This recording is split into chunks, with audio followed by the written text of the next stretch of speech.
चलिए दोस्तों, मैं विजय सर आपके लिए पुनः क्लास 10 का क्लास लेकर के, जिसमें मैथ आप पढ़ेंगे क्लास 10 का चैप्टर नंबर 7, जिसको आप निर्देशांक ज्यामिति कहते हो, कोऑर्डिनेट ज्योमेट्री इंग्लिश में इसको बोलते हैं। आज हम सीखेंगे कि किस तरह से बोर्ड में इसके क्वेश्चन सरल से सरल आते हैं और कैसे इसको सरलतम से सॉल्व कर सकते हैं। आप जुड़े रहिए विजय सर के साथ। मेरे चैनल को लाइक करिएगा, सब्सक्राइब करिएगा और बेल आइकन के बटन को जरूर दबाइएगा और अधिक से अधिक लोगों को पहुंचाने का काम करिएगा। यूपी बोर्ड से पेपर देने वाले इस साल के बच्चों के लिए बहुत ही जानदार क्लास होने वाली है। मेरे साथ जुड़े रहिए। चलिए, कहते हैं निर्देशांक ज्यामिति के लिए तो सबसे पहले यह कि यह निर्देशांक ज्यामिति होती क्या है। कहते हैं निर्देशांक ज्यामिति की वह शाखा है जिसमें किसी समतल में वास्तविक संख्याओं को रिप्रेजेंट करने के लिए हम क्या करते हैं, वक्रों के माध्यम से, उनको क्रमित युग्मों के माध्यम से या किसी सरल रेखा के माध्यम से उसको बीजीय व्यंजक के रूप में हम व्यक्त करते हैं। अब इसमें कैसे हम ये रिप्रेजेंट करते हैं उसको जानने से पहले चतुर्थांशों के विषय में आपको जानना आवश्यक होगा। क्योंकि हमने आपसे बताया कि क्रमित युग्म मतलब जोड़े से होता है, यानी युग्म का मतलब जोड़ा और जोड़ा का मतलब यह कि कोई दो अक्षर जिसको आप बीजीय कहते हो या कोई दो अंक हो जिससे हम उस बिंदु को किसी प्लेन में हम रिप्रेजेंट कर सके। अब प्लेन की बात करते हैं तो हम लोग 2 डायमेंशनल पढ़ते हैं हाई स्कूल में। क्या? एक्स अक्ष और वाई अक्ष, 2 अक्ष पढ़ते हैं। इसके लिए सबसे पहले अगर बात करें हम तो ये देखिएगा, अक्ष की बात करते हैं। इसको हम एक्स एक्सिस कहते हैं, इसी को एक्स अक्ष कहते हैं और इसको जो है वाई अक्ष कहते हैं, यानी वाई एक्सिस, इसे एक्स एक्सिस। अगर इसके अपोजिट जाओगे, एक्स अक्ष के अपोजिट जाओगे तो यहाँ पर एक्स डैश अक्ष कहा जाएगा और अगर वाई अक्ष के अपोजिट जाओगे तो यहाँ पर वाई डैश अक्ष कहा जाएगा। ये दोनों अक्ष अर्थात एक्स अक्ष और वाई अक्ष दोनों जिस बिंदु पर एक दूसरे को कैंसिल करते हैं उसको हम यहाँ पर मूल बिंदु कहते हैं। क्या कहते हैं? मूल बिंदु। यह आपका मूल बिंदु होता है। मूल बिंदु की अगर बात करें, हम यहाँ लिख दे रहे हैं आपको मूल बिंदु, जिसमें हमने कहा कि किसी भी वास्तविक संख्या को रिप्रेजेंट जब करेंगे हम तो क्रमित युग्मों से, यानी युग्म से ही हम रिप्रेजेंट करेंगे। तो मूल बिंदु, अब चूंकि वर्जिन है, वर्जिन को हम ओ से लिखते हैं, इसलिए ओ और इसको 0,0 से रिप्रेजेंट करते हैं। कहते हैं युग्म, तो युग्म का मतलब जोड़ा और जोड़ा का मतलब यह कि 0,0। सबसे पहले 9th में आपको बता दिया गया होगा कि अगर हम किसी भी बिंदु को, यानी कोई बिंदु अगर ले लेते हैं, कहीं पर लेते हैं एक बिंदु, किसी प्लेन में कोई बिंदु ले लेते हैं, जैसे ए ले ले, बी ले ले, सी ले ले, कोई भी अगर प्लेन होता है बी ले ले, तो इसके लिए हम एक युग्म लिखते हैं और वह युग्म क्या होता है, तो उस युग्म को हम एक एक्स लिखते हैं, मानते हैं, और एक वाई मानते हैं। ये पहले जानिए कि कोई भी पॉइंट लिखने पर हम वहां पर 2 संख्याओं को लेते हैं जिसको युग्मों में हम रिप्रेजेंट करते हैं, छोटे कोष्ठक का इस्तेमाल करते हैं। एक को x कहते हैं और दूसरे को y कहते हैं। x को हम भुज कहते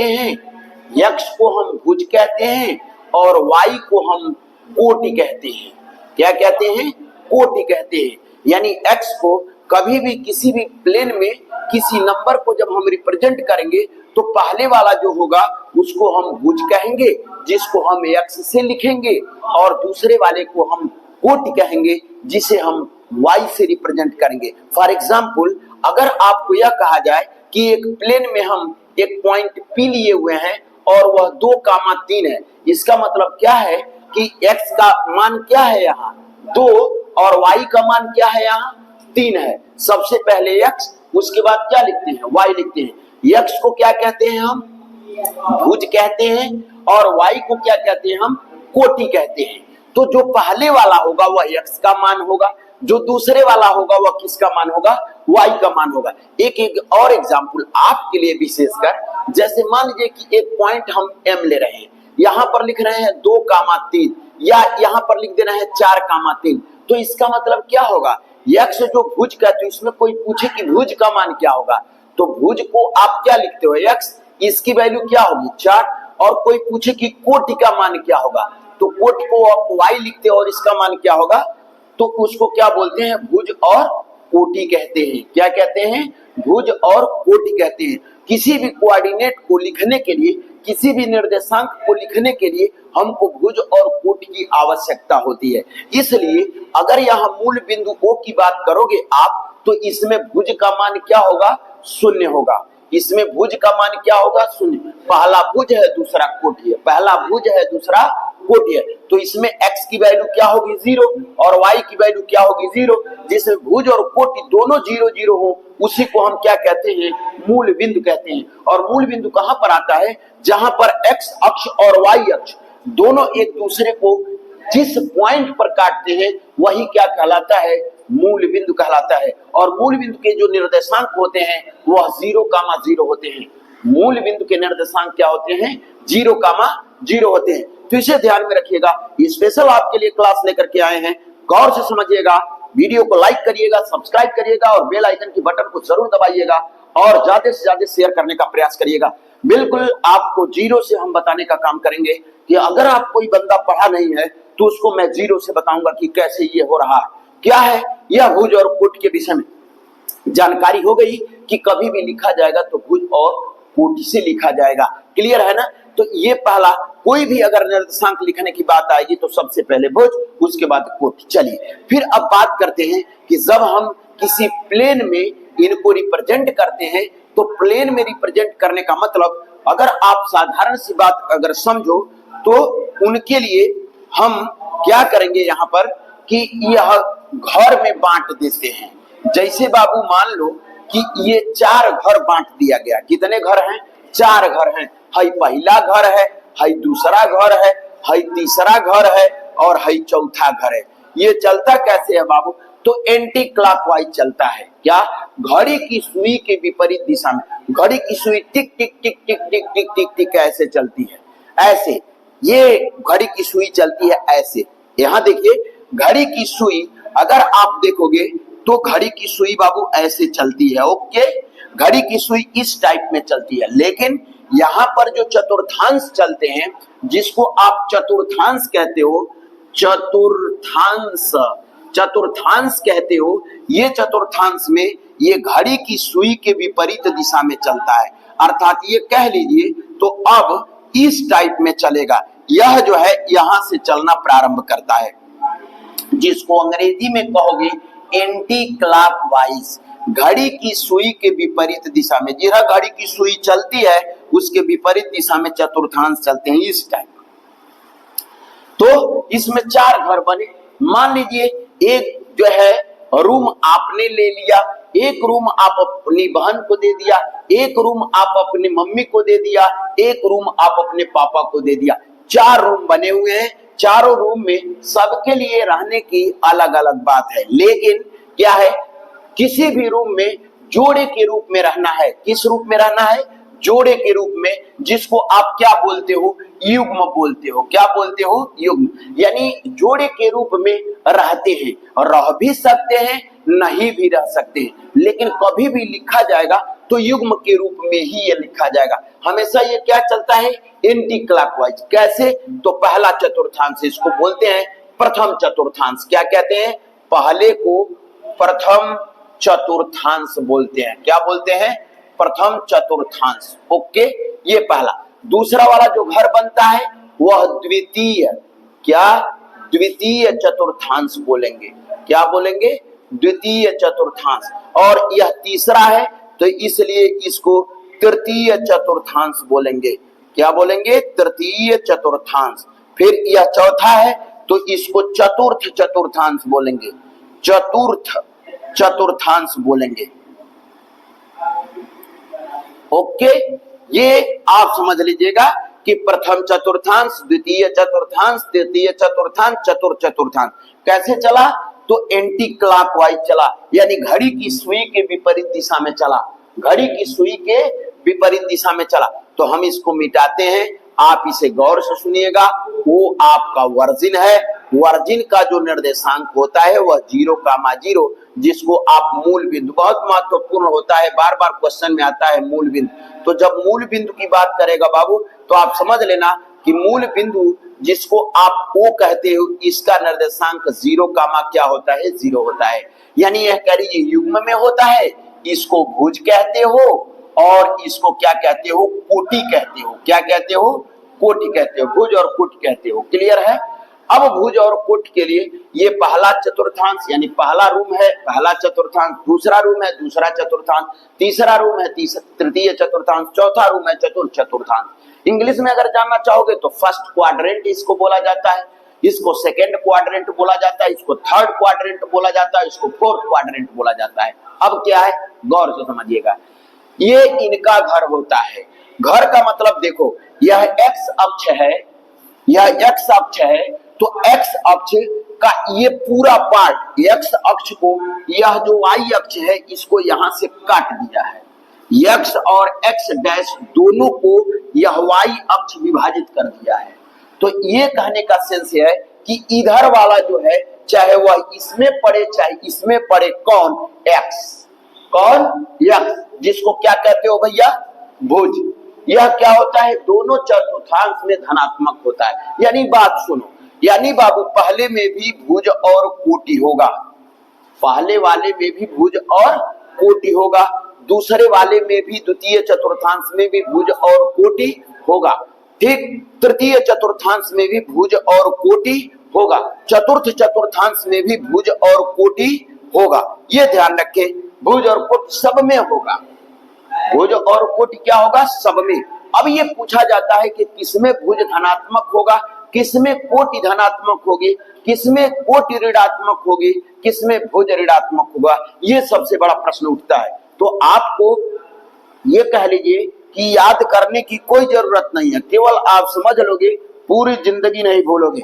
बात समझना, यक्स की बात अगर कर रहे हो, यक्स की बात कर रहे हो तो यक्स का है पूरा घर होगा, या यक्स डैश की बात कर रहे हो, यक्स डैश का यह पूरा घर होगा, नीचे ऊपर दोनों।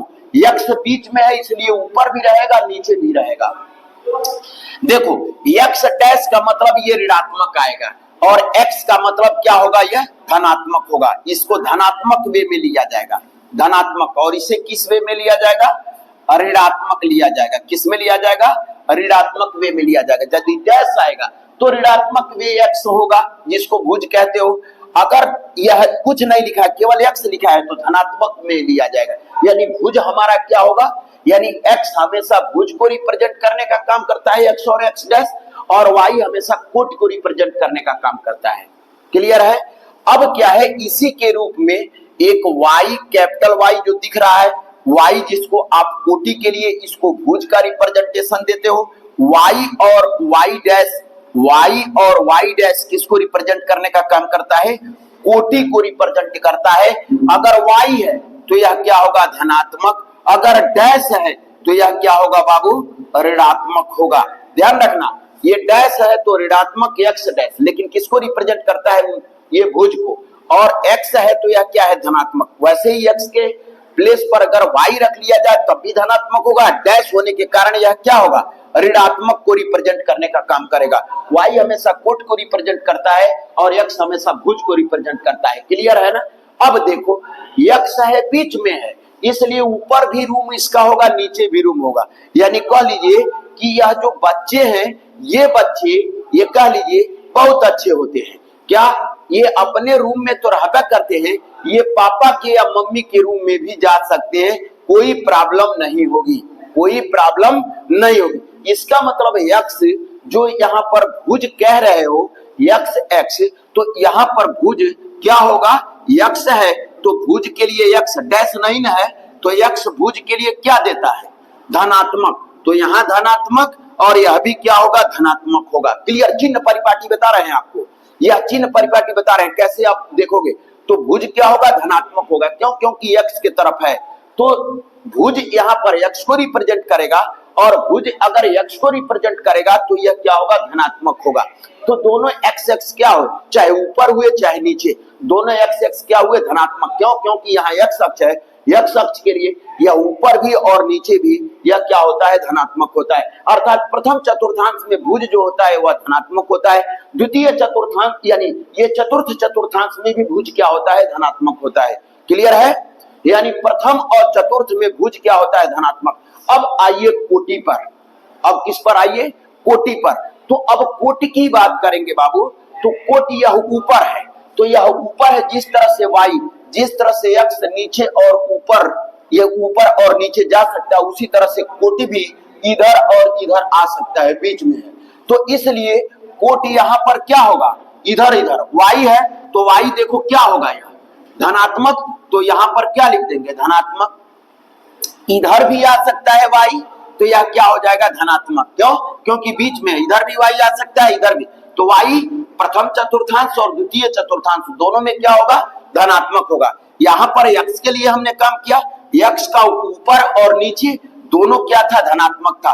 तो पहले में दोनों का दोनों भुज और कोटि, प्रथम चतुर्थांश एक ऐसा चतुर्थांश है जिसमें भुज और कोटि दोनों क्या होती है, धनात्मक। कन्फर्म हुआ, भुज और कोटि क्या होती है, धनात्मक। ठीक है, ऑर्डिनेट और एब्सिसा इसको बोलते हैं इंग्लिश में, ऑर्डिनेट और एब्सिसा। ये प्रथम चतुर्थांश जिसको फर्स्ट क्वाड्रेंट कहते हो, ऑल पॉजिटिव होता है। ऑल का मतलब क्या है, युग्म में होंगे, कपुल में होंगे, और अगर कपुल में होंगे तो इसमें ऑर्डिनेट और एब्सिसा दोनों क्या होते हैं, पॉजिटिव होते हैं, इसलिए ऑल कहा जाता है। हमेशा युग्म में होगा, जोड़े में होगा। तो एक्स भी धनात्मक और वाई भी धनात्मक, जिसमें भुज और कोटि दोनों धनात्मक होती है, वह प्रथम चतुर्थांश होता है, वह प्रथम चतुर्थांश। जैसे अगर आपसे कोई पूछ दे, एग्जाम्पल के लिए दे रहे हैं, यदि कोई आपसे पूछ दे कि बाबू ये बताओ 2 और 3 किस चतुर्थांश में होगा, तो ये धनात्मक नहीं लिखा है, लेकिन इसको मान लिया जाएगा कि ये धनात्मक है, तो किस चतुर्थांश को रिप्रेजेंट करेगा, फर्स्ट क्वाड्रेंट को। किसको, फर्स्ट क्वाड्रेंट को यह रिप्रेजेंट करेगा। एग्जाम्पल बताते चल रहे हैं, जैसे मान लो कि अगर कोई कहे कि ए और बी किस चतुर्थांश में पाया जाएगा, तो ए और बी दोनों धनात्मक है ना, तो ये किस में पाया जाएगा, प्रथम चतुर्थांश में पाया जाएगा। यानी दोनों धनात्मक अगर मिलते हैं निर्देशांक में, तो वह किस में पाए जाएंगे, प्रथम चतुर्थांश में पाए जाएंगे। क्लियर है। फिर आइए, यहां पर हमने y के लिए बात कर लिया कि इधर भी y धनात्मक और इधर भी y धनात्मक। ठीक है, अब क्या है, अब यह y धनात्मक हो गया, तो अब बाबू x का यह दोनों तरफ है, इधर भी और इधर भी, तो अब ये y का क्षेत्र आगे, यानी x डैश का क्षेत्र आया, यह आया ऊपर और यह आया नीचे, यानी x डैश दोनों ओर रहेगा। बीच में है तो इधर भी जा सकते हैं, इधर भी जा सकते हैं, लेकिन x डैश क्या रिप्रेजेंट करता है बाबू, ऋणात्मक। x डैश क्या रिप्रेजेंट करता है, ऋणात्मक, यानी x भुज को रिप्रेजेंट करता है। इसका मतलब यह कि डैश है तो x इधर, x क्या होगा, ऋण होगा, x क्या होगा, ऋण होगा। क्यों, क्योंकि x डैश की तरफ, और यहां पर भी x डैश है, यहां पर भी x डैश आया है, यह x डैश का ही घर है, x डैश का ही घर है, तो यहां भी x क्या होगा, ऋणात्मक होगा। अर्थात ये कह लीजिए कि द्वितीय चतुर्थांश में भुज जो होता है वह ऋणात्मक होता है, और कोटि जो होती है वह क्या होती है, धनात्मक होती है। क्लियर हुआ कि नहीं क्लियर हुआ। अब आइए y के रिस्पेक्ट में, y यहाँ पर x अक्ष y को 2 भागों में बांट देता है। यह इधर का पॉजिटिव y के लिए, देखो y के लिए चूंकि y है इसलिए हमेशा धनात्मक होगा, तो इधर भी y धनात्मक और इधर भी y क्या है, धनात्मक। लेकिन x और x डैश दोनों y को 2 पार्टों में विभाजित कर रहा है। जैसे x और x डैश को y विभाजित करता है, वैसे ही y और y डैश को x और x डैश विभाजित करता है। तो ऊपर वाला पॉजिटिव y लिया गया, तो नीचे वाला y डैश है, और y डैश के लिए क्या लेते हो भैया, ऋणात्मक लेते हो। तो अब यहाँ पर क्या कि सबसे पहले भुज लिखा जाएगा, फिर कोटि लिखी जाएगी। तो भुज के लिए तो हमने रिप्रेजेंटेशन यहाँ भी कर दिया है, हमने रिप्रेजेंटेशन यहाँ भी कर दिया, लेकिन बच गया कौन, कोटि बच गया।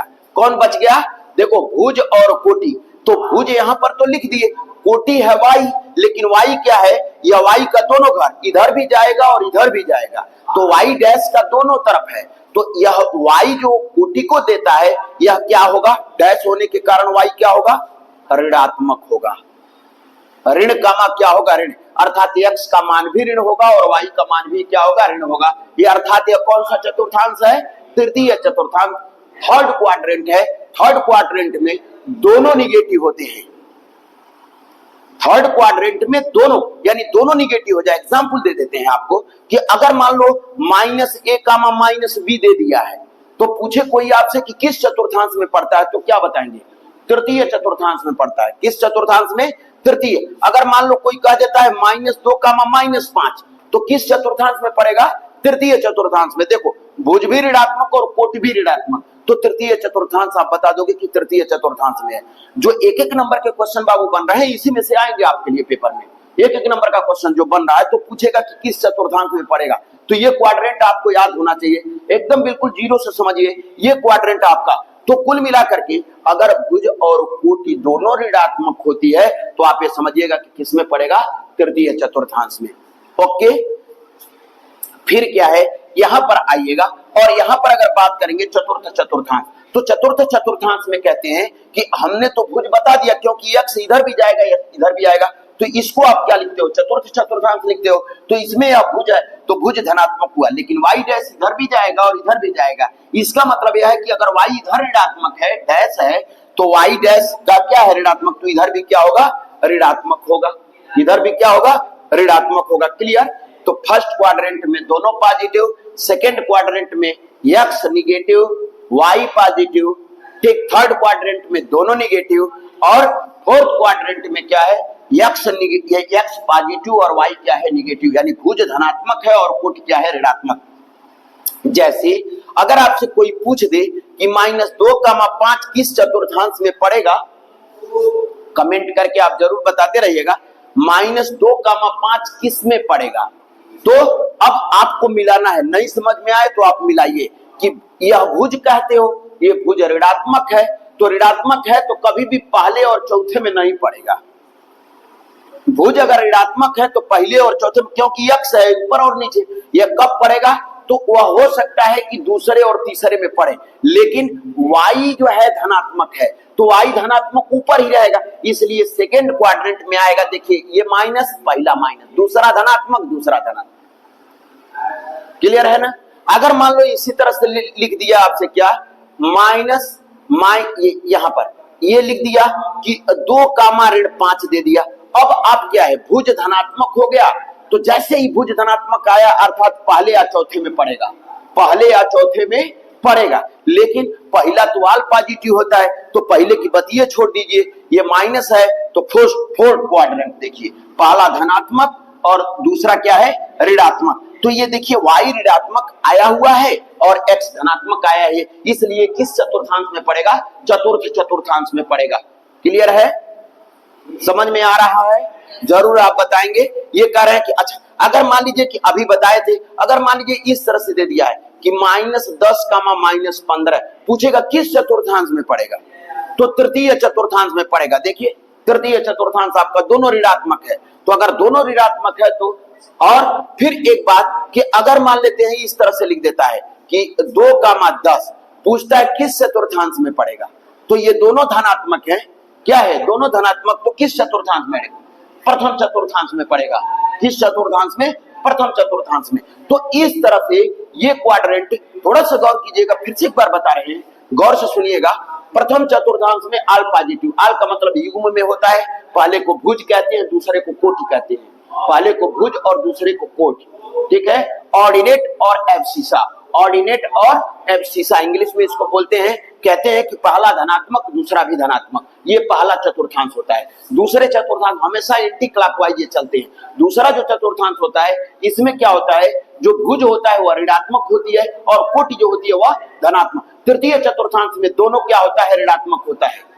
तृतीय चतुर्थांश। फिर चतुर्थ चतुर्थांश की अगर बात करेंगे तो चतुर्थ चतुर्थांश में ये देखिएगा, पहला जो भुज है वह धनात्मक और दूसरा क्या है, कोटि ऋणात्मक है, तो यह भुज और कोटि, ये चतुर्थ चतुर्थांश है। तो अब देखिए मैं फिर इसको सजाने जा रहा हूं, ये धनात्मक दोनों है, तो इसका एकदम सीधे अपोजिट है, यानी पहले का तीसरा और दूसरे का चौथा, इसका अपोजिट प्लस प्लस का उल्टा क्या होगा, माइनस माइनस। तो पहला और तीसरा, दूसरा और चौथा, पहला और तीसरा, दूसरा और चौथा।